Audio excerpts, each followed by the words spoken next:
गर्मा गर्म और चटपटा नाश्ता बनाना है तो घर में पड़ी हुई चीज़ों से बनाते हैं एक चटपटा नाश्ता, सत्तू की कचौड़ी। सत्तू की कचौड़ी के लिए हमें क्या चाहिए? घर में हमारे पास सत्तू रहता ही है गर्मियों के सीज़न में। अगर सत्तू आपके पास नहीं है तो आप भुना हुआ चना आप मिक्सी में अपनी पीस लीजिए और आपके पास एकदम फ्रेश का सत्तू तैयार हो जाएगा। तो इसके लिए हमें चाहिए आटा और सत्तू। आटे के लिए क्या करना है, इसकी जो नाप है उसमें हम किसी भी बाउल से, किसी भी कटोरी से 2 बाउल आटा लेंगे। ये गेहूं का आटा है और 1 बाउल जो है वो हमने सत्तू का आटा लिया है, यानी चने का आटा है जिसे हम सत्तू कहते हैं। ये भुने चने का आटा है और इसको हम सत्तू कहते हैं। गर्मियों का ये राजा होता है। इसको हम घोल के पानी में भी पीते हैं, नमक और जीरे के मसाले के साथ। मीठा भी लोग पसंद करते हैं, इसको चीनी या गुड़ के साथ भी खाते हैं। तो ये गर्मी का सबसे अच्छा पदार्थ है जो पेय पदार्थ में भी है, खाने में भी है, नाश्ते में भी हम इसका प्रयोग करते हैं। तो ये हर तरीके से, एक तो चना है, फुल ऑफ प्रोटीन है, इस वजह से भी ये फ़ायदेमंद है और गर्मी के सीज़न में ये पेट के अंदर तासीर भी इसकी ठंडी रहती है। तो ये सब तरीके से खाया जाता है। तो सत्तू है और 1 बाउल, उसके साथ-साथ है आटा 2 बाउल। अब हमको आटे का तो एक डो बनाना है और सत्तू का एक स्टफिंग के लिए तैयार करना है। तो इसमें हम क्या-क्या चीज़ें मिलाएंगे? इसके लिए हमको चाहिए एक छोटा या मीडियम साइज़ का बारीक कटा हुआ प्याज। तो हमने कुछ चीज़ें काट के रखी हैं, वो हम आपको दिखाते हैं। जैसे एक बाउल जो है ये बिल्कुल महीन छोटी-छोटी कटी हुई प्याज है। इसके साथ-साथ 2 हमने हरी मिर्च काट के रखी है, 2 हरी मिर्च कटी हुई है और थोड़ा-सा हमने काली मिर्च लिया है। ये करीब आधी चम्मच या 1 चम्मच के करीब काली मिर्च लेते हैं। थोड़ी-सी सौंफ, क्योंकि कचौड़ी में सौंफ का स्वाद बहुत ही अच्छा आता है। तो ये 2 चम्मच थोड़ी-सी कूट करके हमने रखी है, थोड़ा पाउडर है, थोड़ा खड़ी है।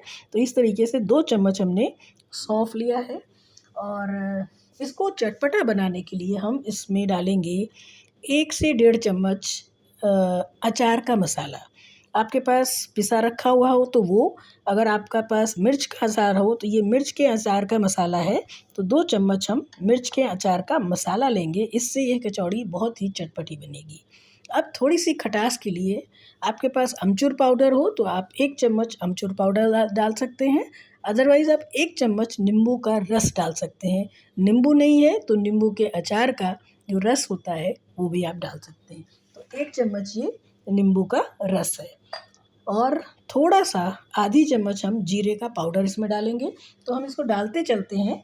ये हमारा सत्तू है और हम इन चीज़ों को धीरे-धीरे डालते चलें। चम्मच नींबू का रस डाल सकते हैं। नींबू नहीं है तो नींबू के अचार का जो रस होता है वो भी आप डाल सकते हैं। तो 1 चम्मच ये नींबू का रस है और थोड़ा-सा आधी चम्मच हम जीरे का पाउडर इसमें डालेंगे। तो हम इसको डालते चलते हैं। ये हमारा सत्तू है और हम इन चीज़ों को धीरे-धीरे डालते चलेंगे। जैसे-जैसे जो चीज़ें एक्स्ट्रा हैं वो हम डालेंगे।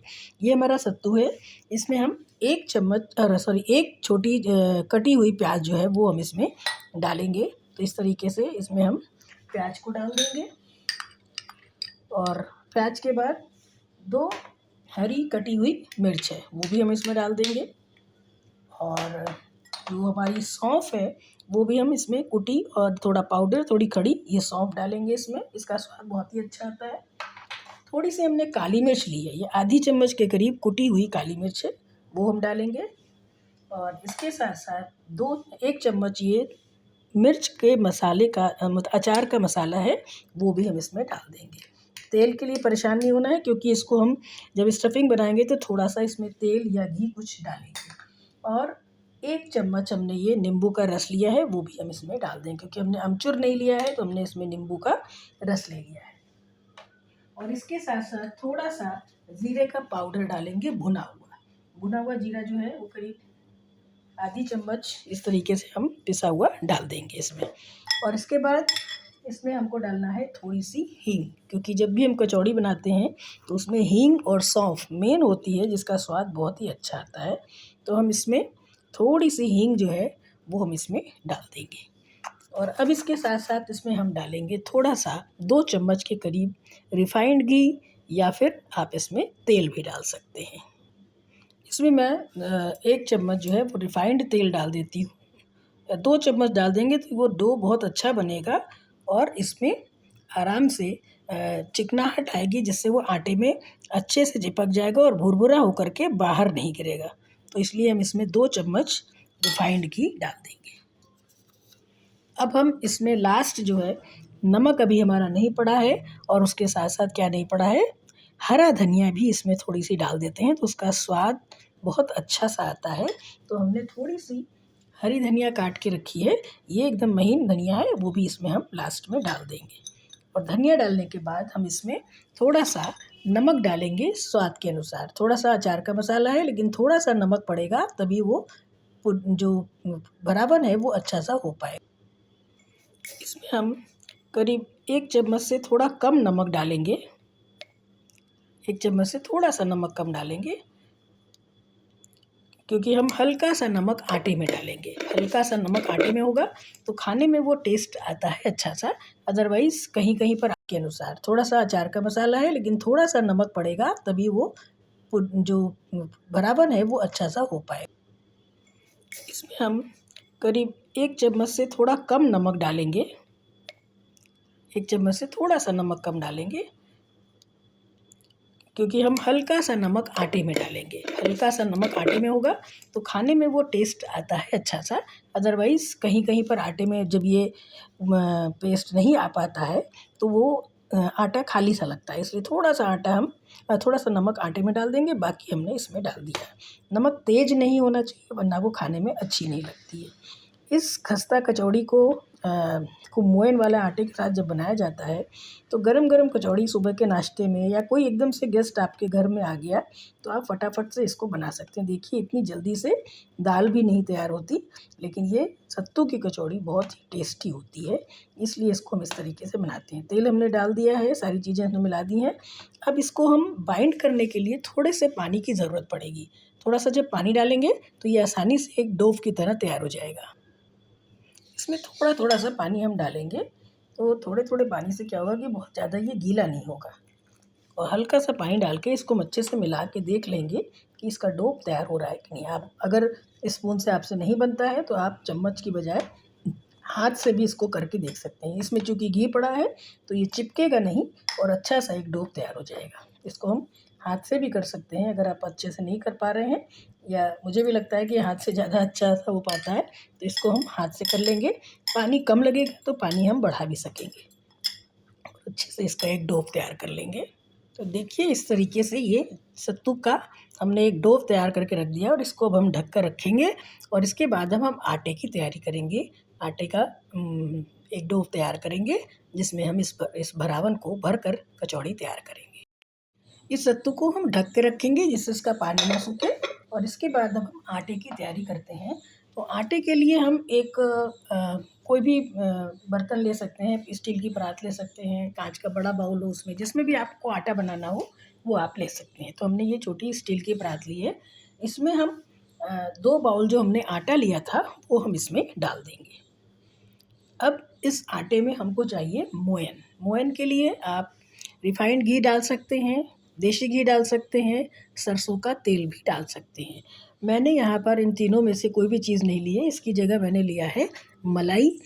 फ्रेश मलाई जो आप दूध सुबह खौलाते हैं या बॉयल करके रखते हैं तो फ्रिज में रखने से उसमें बहुत अच्छी मलाई पड़ती है। उसका ज़्यादा वैसे हम लोग उस मलाई का घी निकालते हैं, लेकिन मोयन के लिए मलाई बहुत ही अच्छी होती है। एक तो इसको घी नहीं पकाना, ख़राब नहीं होता, आपका घी बचा रहता है। दूसरे मलाई का जो मोयन है वो पूड़ी या कचौड़ी में बहुत ही अच्छा आता है। तो 2 चम्मच करीब हमने ये फ्रेश मलाई ली है और इसको हमने फ्रिज से बाहर रखा था जिससे ये ढीली हो जाए। और उसके बाद हम इस आटे में इस मलाई को डाल देते हैं। अब हम इसको अच्छे से मैश करेंगे जिससे पूरी मलाई जो है वो अच्छे, क्योंकि मलाई में घी होता है और दूध भी होता है, तो दूध भी इसमें फ़ायदेमंद होता है, आटे को सॉफ्ट करता है और मलाई भी। कभी कभी हम इसको अच्छा सा डो बनाने के लिए पानी के साथ साथ थोड़ा सा दूध भी इस्तेमाल करते हैं, लेकिन अभी फ़िलहाल हम इसमें सिर्फ मलाई का इस्तेमाल कर रहे हैं। और मलाई चूँकि फ्रिज में काफ़ी ठंडी रहती है तो उसको मैंने बाहर निकाल के रखा था, इसलिए वो देखिए एकदम सॉफ्ट हो गई थी और तुरंत आटे में मैश हो गई है। तो अब हम इसमें क्या डालेंगे, थोड़ा सा नमक डालेंगे। अभी तो हमने मलाई डाली है, उसको पूरे अच्छे से आटे में मिला देंगे जिससे हर जगह आटे में मलाई का वो मोयन आ जाए। और देखिए अब एकदम अच्छे से इसमें मिल चुकी है मलाई। अब हम इसमें डालेंगे थोड़ा सा नमक, क्योंकि हमने जो सत्तू का डो बनाया था उसमें थोड़ा नमक नॉर्मल रखा था, और आटे में थोड़ा डाल देंगे तो ये बनने के बाद बहुत ही अच्छी आएगी। तो करीब आधी चम्मच हमने नमक इसमें और डाल दिया है आटे में, इससे जब ये खस्ता तैयार हो तो ये टेस्ट आपका अच्छा सा आए। और खस्ते में हर जगह नमक लगे, इसलिए हम इस आटे में भी थोड़ा सा नमक डाल देते हैं। अब ये अच्छा सा मोयन वाला डो तैयार होगा। इसको हम पानी डाल के अच्छा सा एक डो सॉफ्ट सा बना लेंगे, बहुत ज़्यादा गीला नहीं, बहुत ज़्यादा टाइट नहीं, नॉर्मल एक आटा अच्छे सा खस्ते के लिए तैयार करेंगे। क्योंकि इसको हमें भर करके और फिर घी में पकाना है, तो धीमी आंच पे पकाना होगा, क्योंकि इसके अंदर थोड़ी ये मोटी होती है, इसके अंदर भरावन होता है। तो जब तक ये धीमी आंच पे नहीं पकेगी तब तक ये खस्ता नहीं होगी और अंदर तक नहीं पकेगी। तो इसके लिए हमें आटा बहुत ज़्यादा गीला नहीं रखना है, थोड़ा सा टाइट आटा बनाकर रखते हैं। तो पहले हम आटा बना लेते हैं और उसके बाद जो है इसकी लोइयाँ काटेंगे, और लोई काटने के साथ उसमें हम थोड़ा थोड़ा सत्तू का भरावन लेकर के भरेंगे। तो पहले हम आटा हमारा लगभग तैयार हो गया है। अब इस आटे को आप देखिए, ये बहुत टाइट भी नहीं है और बहुत सॉफ्ट भी नहीं है, बस हल्का सा पानी लगा के इसको अच्छे से इसको मार देंगे, और उसके बाद इसको हम ढक के 2-4 मिनट के लिए रख देंगे, जिससे ये आटा अच्छे से सेट हो जाए। और उसके बाद इसकी लोइयाँ काटेंगे और तब हम इसको भरने का काम करेंगे। तो बस देखिए, हमारा आटा ये पूरा तैयार हो गया है। अब इसको एक बाउल से ढक के और रेस्ट के लिए रख देंगे। तो 2-4 मिनट में ये अच्छे से आटा सेट हो जाएगा। उसके बाद हम दोबारा इसको हल्का सा मार करके और फिर इसकी लोइयाँ काटेंगे। चलिए, अब हमारा टाइम हो गया है। अब हम आटे को लोई बनाएंगे। तो ये जो स्टफिंग है हमारी, इसमें हम भरेंगे। तो अब सबसे पहले हम आटे को लेंगे। आटा हमारा हो गया है, अच्छा सा सॉफ्ट सा हो गया है। इसको हम अच्छे से मिलाने के बाद इसकी हम लोई काटेंगे। इसके लिए हम अपना एक बेलने के लिए लेंगे और इस पर हम थोड़ी सी आटे को लोई बनाएंगे। इसमें चूँकि मोयन पड़ा हुआ है इसलिए ज़्यादा चिपकेगा नहीं, इसमें हमको आटे की ज़रूरत नहीं पड़ेगी। अगर हमको बेलने के लिए चाहिए भी होगा तो हम जो रिफाइंड ऑयल हमने अलग से रखा था उसको हम हाथ में भी लगा सकते हैं, और हम इसके चकले के ऊपर भी लगा सकते हैं, जिससे हमारा ये चिपकेगा नहीं और हमको इसमें अलग से पत्थर लेने की ज़रूरत नहीं पड़ेगी। खस्ते हम बहुत बड़े बड़े नहीं बनाएंगे, बहुत छोटी लोइयों के साथ बनाएंगे। तो इतनी बड़ी बड़ी हम लोई देखिए इस तरीके से काटेंगे, तो छोटे छोटे खस्ते तैयार होंगे, देखने में भी अच्छे लगते हैं और एक नाश्ते की तरह, वो खाने का वो नहीं देते कि हम डिनर कर रहे हैं या लंच कर रहे हैं, नाश्ते की तरह छोटे छोटे खस्ते ही अच्छे लगते हैं। इस तरीके से हम छोटी छोटी लोई पहले बना लेंगे और उसके बाद हम इसको भरेंगे। इस तरीके से हमारी सारी लोइयाँ हम काट लेंगे और अब हम इसको भर करके देखेंगे कि ये हमारी कैसी बन रही है। इसके लिए आप चम्मच रखना चाहें तो चम्मच है, अदरवाइज़ हाथ से ही बना सकते हैं। पहले हम लोई को अच्छे से गोल करेंगे और बीच में गड्ढा करके, और उसमें हम इतना आटा, इसमें इतना सत्तू लेंगे जो इसमें अच्छे से फिल हो सके। और ये चूँकि तेल में पड़ा हुआ है, इसमें घी पड़ा हुआ है, तो ये बाहर नहीं आएगा, ये आसानी से इसके अंदर ही भर जाएगा। और अच्छे से भरावन रखेंगे जिससे कि स्वाद में भी अच्छा सा टेस्ट आए, खाली खाली सा ना लगे। तो देखिए जितना गड्ढा है इसमें बहुत अच्छे से इसमें भर रहे हैं, और उसके बाद इसको साइड से पतला करते हुए और हम इसको अच्छे से भर के बंद कर लेंगे। तो ये हमारी एक अच्छे सा खस्ता तैयार हो जाएगा। और इस तरीके से इसको हमें बहुत ज़्यादा मतलब ऐसा नहीं करना है कि बेल के एकदम पतली नहीं करनी है। जैसे ये बना हुआ है इसको हल्के हाथ से दबाएंगे और हल्का सा बेल करके ही हम आगे बढ़ा देंगे। तो इस तरीके से पहले हम देखिए, ये इस तरीके से भरी हुई हमारी कचौड़ी होगी। इसको हम बेल के हल्के हाथ से बेलेंगे, बहुत ज़्यादा नहीं बेलेंगे, जिससे ये फटने ना पाए और थोड़ी मोटी रहे। मोटी रहेगी तभी इसका भरावन जो है जब इसके अंदर से पकेगी तो ये और फूलेगी, इसलिए हम बहुत ज़्यादा नहीं भरेंगे कि ये फट जाए।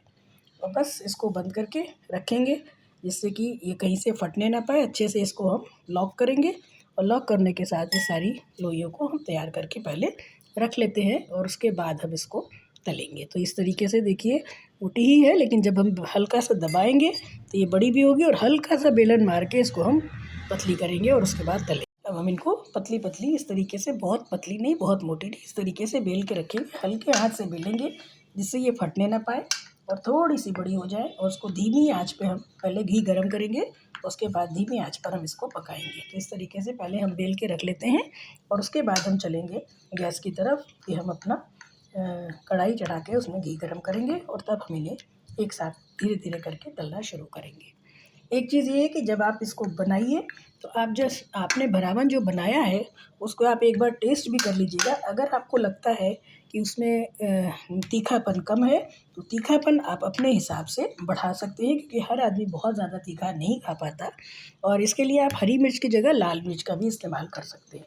तो थोड़ी सी आप लाल मिर्च 1 चम्मच अगर डाल देंगे तो ये बहुत तीखा सा अच्छा सा नाश्ता बनेगा। क्योंकि अगर खाते समय कुछ तीखा ना लगे तो भी लगता है कि खस्ता कचौड़ी जो है वो बहुत टेस्टी नहीं है। इसको आप हरी धनिया की चटनी के साथ खाइए, लाल टमाटर की चटनी के साथ खाइए, किसी भी चटनी के साथ खा सकते हैं। और आपको बहुत ज़्यादा भूख लगी हो तो इसके साथ आप आलू की एक सब्ज़ी भी बना सकते हैं और आलू की सब्ज़ी के साथ भी खा सकते हैं। अदरवाइज़ वैसे तो ये मीठी चटनी जो आप सौंठ बना के रखते हैं, हम लोग घर में सौंठ बना के रखते हैं, उसके साथ खा सकते हैं। हरी धनिया की चटनी या लहसुन की चटनी बना कर, टमाटर और लहसुन की चटनी के साथ भी खा सकते हैं। यानी किसी भी चटनी के साथ ये खस्ते बहुत टेस्टी लगते हैं और आराम से खा सकते हैं। कुछ भी आप चटनी नहीं बनाते तो इसे आप प्लेन दही के साथ खाइए, तब भी ये बहुत अच्छे लगते हैं। तो ये दही के साथ, चटनी के साथ ये खस्ते एक हैवी नाश्ता हो जाता है और टेस्टी भी होता है। और सबसे अच्छी बात है कि ये बहुत ज़्यादा नुकसानदेह नहीं है, क्योंकि इसमें सत्तू भरा है।